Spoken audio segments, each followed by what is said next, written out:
مين كل ما يشغل اغاني على التليفون لازم يعمل التاتش ده؟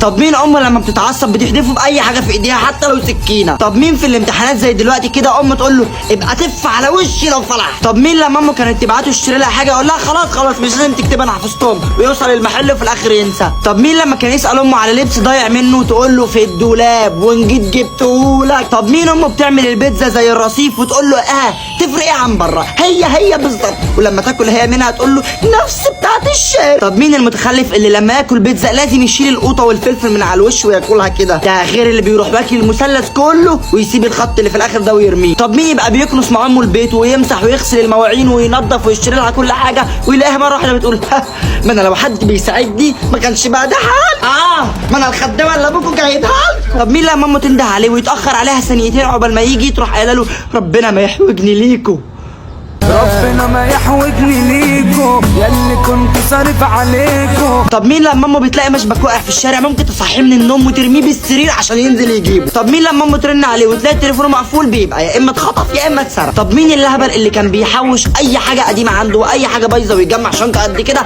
ويروح يديها لبتاع ربابيكا في الاخر يقول له 5 جنيه؟ طب لو لقيت نفسك في الفيديو دوت يعمل لاخوك لايك عشان انا تعبان ورب الكون. سلام عليكم وتعالوا انستا.